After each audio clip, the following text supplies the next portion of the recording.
Good evening. I'll call the February 14th, 2024 meeting of the Manitou Springs Planning Commission to order. And this is admirable on Valentine's Day. We have all our alternates and everybody's here and our full staff. A lot of dedication. So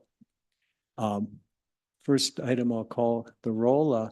Commissioner Latimer. Present. Commissioner Storm. Present. Commissioner Armstrong. Here. Commissioner Casey. Present. Commissioner Graybill. Present. Commissioner Wilson. Present. And I'm Commissioner Delich. Let's see. Next would be approval of the minutes, the December 13th meeting. Do I have a motion or comments? Motion to approve. Is there a second? I'll second that. Okay, all those in favor? And, okay, actually, David, I think you weren't there, so you'd be. You're right. Yeah, so there's one abstention and that's unanimous. And next would be the January 10th meeting. The motion to approve. I'll make I a move motion to to approve. Okay, I'll second Justin. okay, and all those in favor? Okay, and there is one, Commissioner Casey abstains that time. So next is public comment on non-agenda items. And this is an opportunity for anybody in the audience, if they'd like to comment on something that's not on our agenda tonight, this would be the time to state your thoughts. And typically it's not an interactive thing. We take note of any comments you have and pursue it in the future when appropriate. So Anybody would like to make a comment, now would be the time. And seeing no takers, we'll move on. I'll start. We're going to do our business part of the meeting. I'll describe the process. I'll call an item for consideration. And planning staff will describe what their request was and what their analysis and findings are, if any. And following that, we'll allow the applicant to state their case. And following that, we'll deliberate and vote either to approve or possibly deny. Maybe we'll modify the item if appropriate and possible, or we could possibly table something if we need further consideration at a later meeting. And as we go through it, we're guided by the Land Use and Development Code. We're not legislators. We interpret what's in the code. So with that, are there any conflicts or ex parte contacts to be disclosed? No? Okay. Seeing none, then we'll move on. The first item of new business is major temporary use 2401, 101 Higginbotham Road. Thank you, Chair Delwich. Okay, there we are. Major temporary use permit 2401 is going to sound very, very familiar to most of you. It is a replication of the same permit for last year at 101 Higginbotham Road. The applicant is requesting a major temporary use permit to allow a parking lot on unimproved lots at 101 Higginbotham, which is zoned commercial. This use has been approved through various temporary use permits between 2018 and the 2023 temporary. Thank you. Sorry. The 2023 permit will expire in June. However, the applicant is interested in a new approval to coincide with contract dates for the use of the parking lot. The Land Use and Development Code does not allow or does not have provisions for administrative extensions of major temporary use permits. None of the proposed uses have changed. We still have a preliminary site plan that is for future development. However, the major temporary use permit would be enacted through like chalk lines and more temporary improvements of that nature for the duration of this temporary use permit. Before I jump into staff recommendations, actually, this is a use by right in that zone district. However, by seeking approval through a temporary use permit rather than through a development plan, it essentially allows the applicant to forego the physical improvements to the lot for the most part. There is a condition of last year's approval and a recommended condition of this approval that a grading permit be procured before any use is begins on the site. And that's because anything anything over 500 square feet of vegetation removal. So even if you were to clear the weeds that are there currently, our Land Use and Development Code would require a grading permit for even that minor of an improvement. So while use standards typically require that parking lots be paved with a hard surface and have drainage and stormwater controls and things like that, the major temporary use permits are essentially not requiring those improvements at this time. So staff does recommend approval with conditions of this. However, it would be maybe something for the commission to consider moving forward with future applications. We cannot prevent anyone from submitting future applications. However, looking at the longevity of the use at this point and the improvements that would be required elsewhere in town, those should maybe be considered for future applications. So with that, staff recommends approval of the application with these same four conditions that were made last year. No grading shall be completed on site prior to the approval of a grading permit. The major temporary use permit will expire 1 year from the date of approval. No overnight parking shall be permitted, and trash and recycling receptacles shall be made available prior to the implementation of the use. And here we have our motion language. And this concludes my presentation. Okay, any questions for staff? I'm sorry, I didn't understand what you were saying about recommending for the future. Trying to be delicate, but essentially by continually allowing temporary uses and approving this use through major temporary use permits rather than requiring a major development plan or other applications that would require physical site improvements. The city is essentially saying that those aren't necessary at the site or we're not requiring that this business complete those or implement those standards. Do you have a delicate recommendation? Not necessarily. If I may, I would like to hop in a little bit. So essentially, what our recommendation is that there has to be a line drawn eventually, where a temporary use is no longer temporary if it's happening on an annual basis. So one of our recommendations is that this be the final temporary use permit. And then for subsequent years, in understanding, of course, that there was some limbo about what was going on at Rainbow Falls. However, if that's ending, a permanent parking lot needs to be installed. And that would include water quality features, landscaping, things to meet our land use and development code.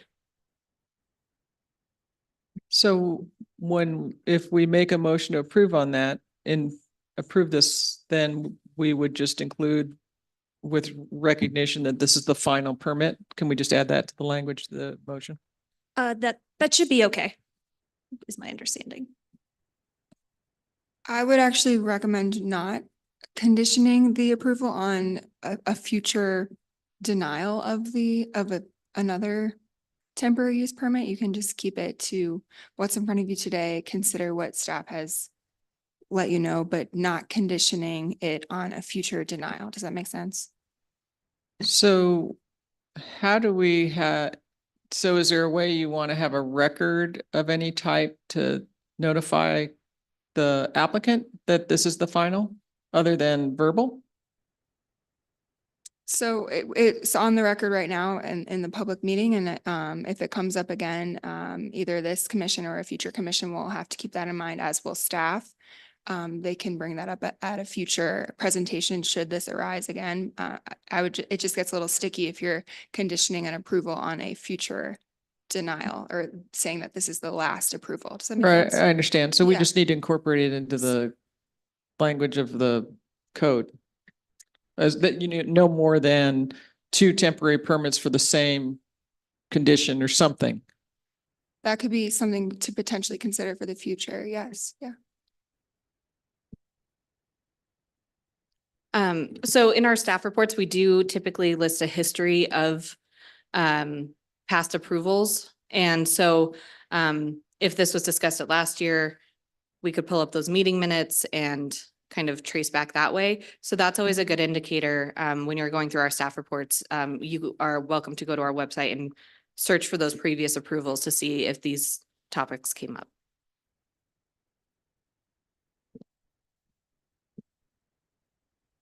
Any more questions before we move on? David? I think you just explained this, but be patient with me, please.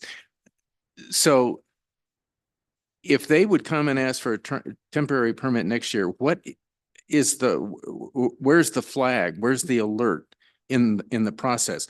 We've had a fair amount of turnover in the planning department. I understand what you say, Ellie, and I'm in accord with that, but I also understand Carrie's question. To her point, in the staff report, it does say here that this use has been authorized since approximately 2018 through a series of temporary use permits with so It'll be in the staff report. We just need to, I guess, read it. I just, Yeah, found but that in I the- want to know when they come back and want to extend this for another year, where's the catch? Where's the checkpoint? So my understanding is that right now staff, we don't really have necessarily the authority to introduce that part of the discussion, I guess. And knowing that there has been turnover in the department, we do rely on our boards and commissions to also be a living memory of past events. So I think our standard operating procedure is to include previous approvals in our staff report, knowing that our minutes are available online.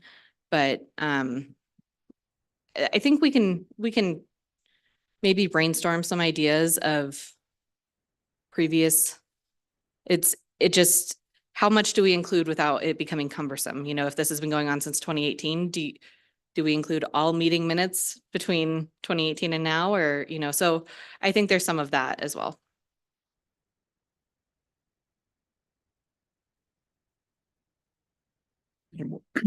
If we're done discussing right now, would the applicant like to step to the table and state your name and address for the record? Yes. Greg Wellens, Adventures Out West, address 925 South 8th Street, 80905. Okay, you have the floor and now you can state whatever you want to Sure. embellish our discussion. This particular application was been to work with Rainbow Falls and helping them with the shuttle system and getting parking for Rainbow Falls so it can be open for the area. And were not able to get a contractor commit last year. And so we're hoping maybe this year they do, but part of that is we got to have parking available with the permit here up there to use it temporarily. And then you guys can tell us what other improvements we need to make with the land use code in the future if it's a success. You know, currently they're talking about 2 or 3 days a week. And so I got to do the finances in my brain and figure it out. And we'll know at the end of the year if they get it together and the people show up and the Rainbow Falls is open. And there's a lot of ifs, ands, or buts that go into it. So this is just another process. So we're able to even offer it to Rainbow Falls to be able to offer parking. Any questions for the applicant? You mentioned shuttle service. Is there a plan for shuttle service? Yes, that's the proposal. Parking, paid parking with free shuttle. Paid parking with free, but not now. Not now, no. Not now. Summertime, whatever. So we've got like a half a mile from Higginbotham down a windy, steep road to Rainbow Falls. Or- It's probably less than that, and it's pretty straight shot down to Rainbow Falls. Okay. Not all the way down to the bottom of the valley, just to the Rainbow Falls. Thank you. Any other questions? Okay. I'll just say, you know, the temporary use since 2018, yes, we've continued to put proposals out and try to service other people in the area that need shuttles or parking and things like that, and nothing's ever come of it. So, you know, on that front, that's why the proposal keeps coming up for the temporary use. And as a business owner, putting the money into curb and gutter and blacktop, you know, it's probably what, $250,000, as you guys all know when you're doing your numbers for the rest of the parking lot. So we want to make sure we got something that's going to be sustainable before we put that investment in there, and the land could be used for other uses as well. So putting that in is a stretch. Thanks. Okay, it looks like, Dave, Do you have a plan if Rainbow Falls doesn't open this summer? Oh, we don't have any plan to use it if Rainbow Falls doesn't open this summer, no. anything else? Okay, thank you. We'll bring you back if we have more questions. Okay, now the public hearing is now open for public comment. If anybody in the audience would like to comment on this, now would be the time. Okay, seeing no takers, I'll close the public comment portion. Anybody would like to discuss or make a motion?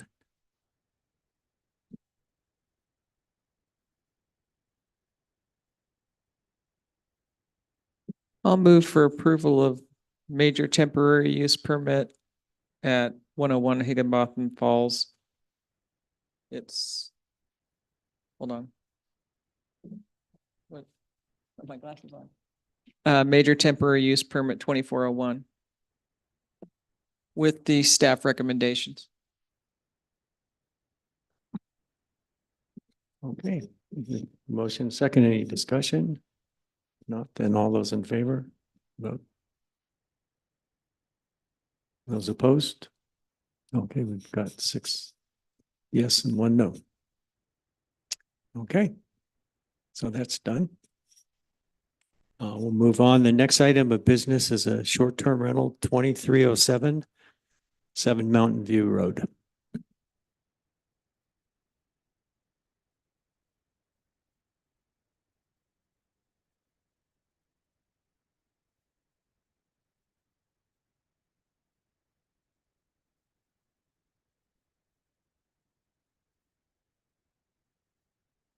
All right, thank you. Aaron Ringsred, planner and landscape architect for the record, presenting STR 2307 at 7 Mountain View Road on behalf of the applicant owner, Annika.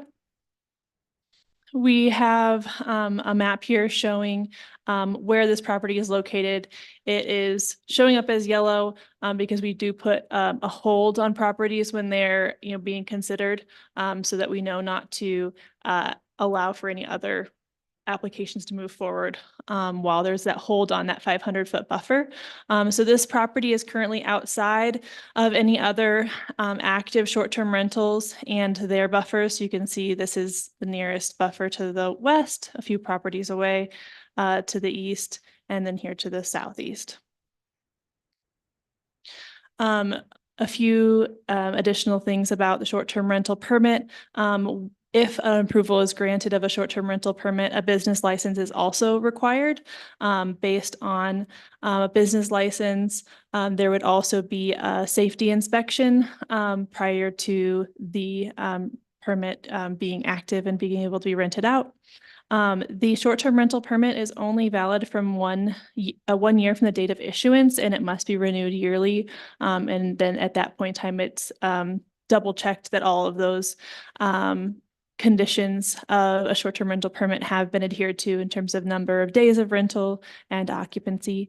Any violations of this chapter are subject to the procedures outlined in section 18.06.4.28. The applicant has signed all of the owner acknowledgements as well as the owner occupancy affidavit. Wrong direction. The request being made is for 3 bedrooms with a maximum of a 9-person occupancy. The parking being provided is 4 spots. There will be 1 spot in the attached garage and then 3 parking spots in the driveway off street. The zone district that this property is located in is the low density residential. Here are 2 pictures of the property, one from the front. This one, just to clarify, on the left here was prior to the additional concrete being put in to provide all of the parking to make sure that that's off street and does not encroach upon neighborhood characteristics or burden the street in any way. Here is another map showing the low density residential view and then the site plan for the property. This is a single family home. And these X's here are showing the parking spots. They have been confirmed by staff to meet the parking dimensions for parking of this type. The 2 check boxes or check marks there are for the trash receptacles that are wildlife resistant. So they're meeting that criteria. The applicant has provided an evacuation route as well as safety rules for potential renters. The applicant is looking to rent this property out in that there'd be 2 listings. Obviously, they couldn't rent them out in both of these ways at the same time. One is where the lower cottage could be rented out on its own, or renting out the entire house as one rental. With this, one correction was made after this screenshot had been done of the draft listing, and just that it is 9 guests maximum and not the 10 that was in that listing. So just kind of clarifying that what was in the staff report as 9 occupancy is what is being requested and not the 10. It was amended prior to this hearing. The application criteria, the property owner has again acknowledged the owner acknowledgements and as well as signed the owner occupancy affidavit, and the property is not within 500 feet of another short-term rental property. And they provided all of the application materials that are required with the STR permit. Public comments received. We did distribute postcards to all property owners within 300 feet. A poster was posted on the property and the application was noticed in the Pikes Peak Bulletin. We have received no public comments on this application. Approval criteria being that this does not adversely impact the surrounding uses and short-term rental does not encroach upon traditional neighborhood characteristics. Staff recommends that the applicant revise their listing to state that renters may have no more than 3 vehicles on the property. The 4 parking spots being provided, 1 is for the owner and 3 are for the renters. And so that is just something we would recommend adding in order to just stick within, you know, what the required parking is for the number of bedrooms asking to be rented. And this is the motion language. Questions for staff?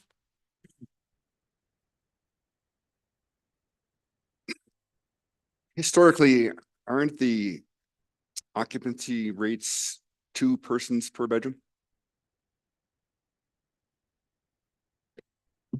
Thank you, Commissioner Casey. I'd like to address that one. So that is something that had been talked about, but never actually got codified. So it's not in the code that's limits a maximum of 2 persons per bedroom, if I'm remembering correctly. That also doesn't necessarily say that there couldn't be like a sofa bed that's available for use too.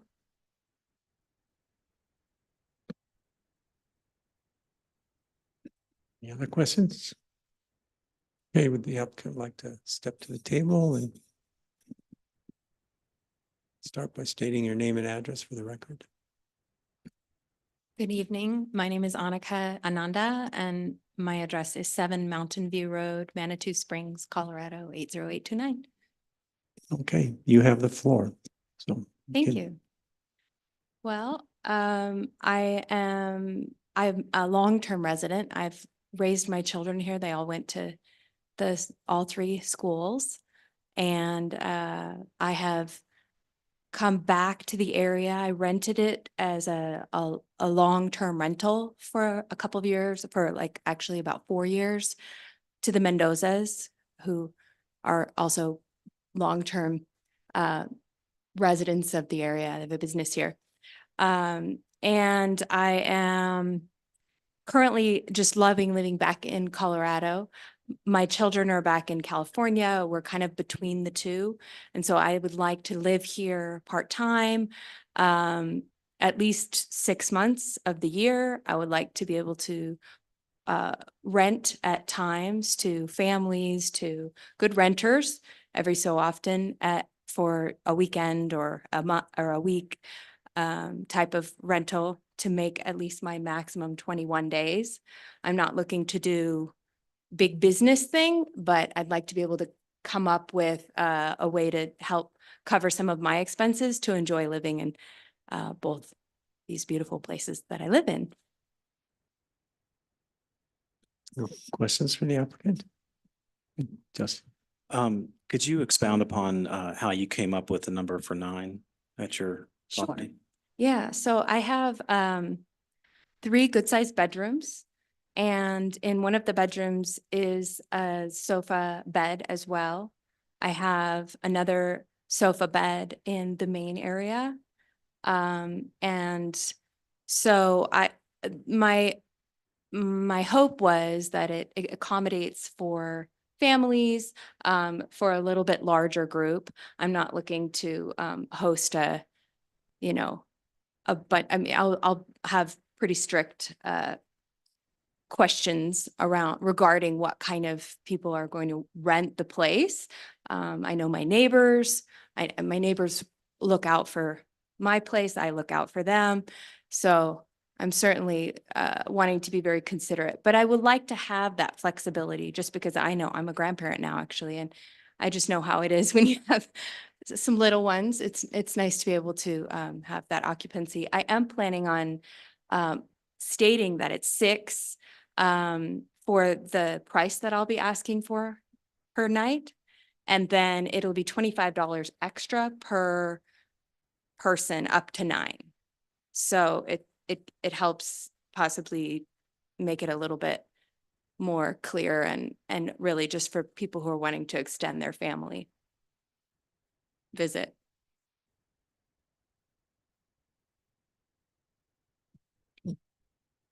Okay, I don't see any. Oh, Mike. On your marketing, it says maximum occupants 10 people, just so you know. Right. I think that was an older screenshot and so it's actually been updated. I just think we just didn't change out that slide. Do you think that 9 people in a 1,035 square foot house is a bit excessive?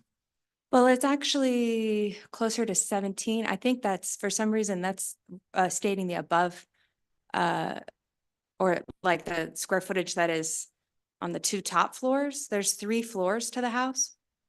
So No, it says main, upper and basement total. and says, what is the square footage? Well, I'm looking at your appraisal. But it doesn't make a lot of That sense. doesn't It says the make sense. main floor is basically 450, the upper is 550 and the basement's 550. So that's roughly 1,600. Yeah, that's about right. Okay, but Yeah. That's correct. all right. And if you're comfortable with 9 people in those small living areas? Yeah, I have it set up with a table. It's like a shabby chic farmhouse style. I've got a table that goes from, right now it's set up for 6, but has 2 leaves, can go to 10. So I have a big, huge space for seating. I have a breakfast counter that wraps around to both sides, which seats another 6. So I have a lot and it's sort of an open kitchen, a living area.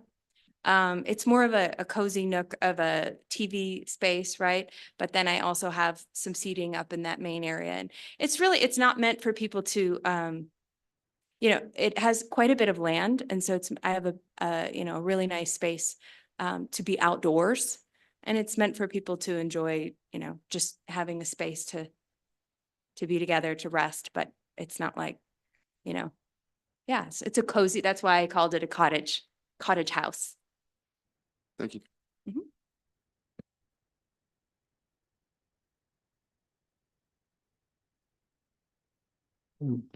Doesn't look like there are any other questions, so you can go back and, do we have anybody online? We do not have anyone online. Oh, okay, then I guess we can dispense with the public comment portion and deliberate. I think based on the lack of community showing up and showing any interest in this, I would move to approve. Okay, is there a second? I'll second that. Okay, any more discussion? No. If not, let's vote. All those in favor? Okay, those opposed? Okay. No, I didn't know where you were at in the process. Oh, sorry. Okay, so we have one nay and 6 in favor. So, that's approved.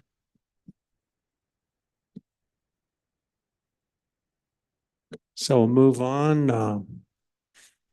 other business or notice of council action and updates? Thank you, Chair Delwich. So we don't have any other business, but we do have a notice of council action.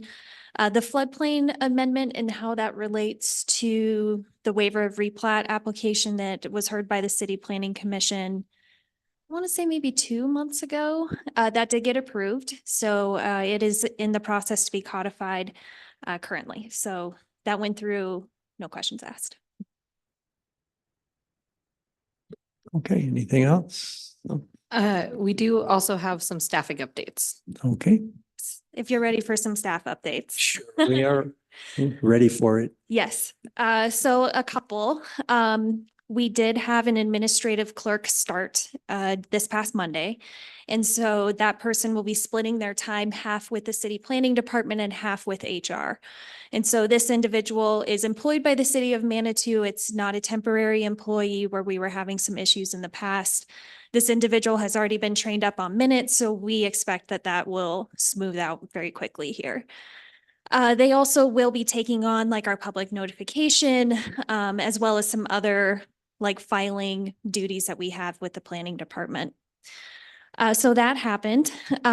Also, Chelsea is leaving on maternity leave. So Chelsea will be out for about 10 weeks. She is planning to be out starting late next week. So it's coming right on up. And lastly, I just wanted to let the Planning Commission know that I did put in my notice. And March 1st will be my last day. So today is actually my last Planning Commission day. I've enjoyed working with this group so much, and this opportunity has been amazing. So yeah, it makes me emotional every time I say it. But my husband and I got an incredible opportunity to travel, so we're going to do that. Yeah. Yeah, thank you. Yeah, you will be missed very much.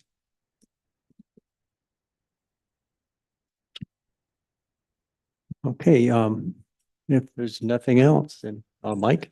I'm sorry to see you go. Seriously, you will be missed. But on this short-term rental thing, that another opportunity, and I know it's hard to quantify how many people can stay in a house, but it just, if we ever want to redo the code yet again, we should just make a mental note of that's a low-hanging fruit, because for obvious reasons. We were surprised in our research to find that that actually didn't exist in the code because we had all been operating under that assumption as well. So I know it's on Hannah's tracker of potential code updates, so we'll be sure to follow up on that. Do you remember if it was in the previous version? I don't remember seeing it there. Hannah indicates that she doesn't either. And I think what confused us is that we tie number of vehicles to bedrooms, but we don't actually tie number of people to vehicles or bedrooms. Right. So, but that is how we had been operating previously. And we just didn't really have the legal authority to enforce that. Right. But on a happy note, I think the logical business side of it will level things out. For example, if I was shopping for an Airbnb and I had 8 of my best friends, I don't think I would go to, I would look for houses that are more appropriate.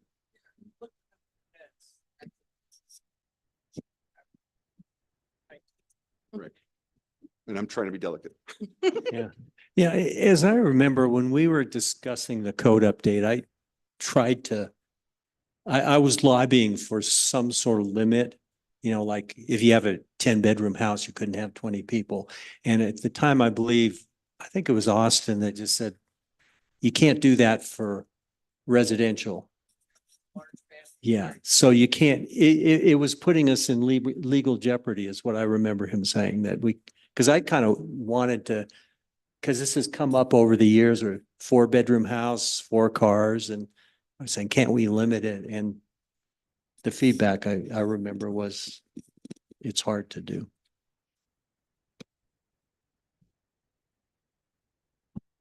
I would just add, and correct me if I'm wrong, I think our code already has the flexibility to evaluate these packets based on their characteristics. You know, we could have tonight, for example, decide there was an adverse impact to the neighborhood, right? What works in one neighborhood might not work in another. So, I mean, I'm in favor of more clarity, but at the same time, I don't want to like paint us into a corner by putting a limit on something where we already have the flexibility now to evaluate each packet as it comes, see if it has an adverse impact on the neighborhood. So I think our current code actually kind of does what it needs to do. Okay, anything else? Then let's adjourn the meeting. So Mike. The airplane? Airdrop? I mean, if you don't want it. Oh, there you are. Okay, so it's 1.87 gigs and 1.742.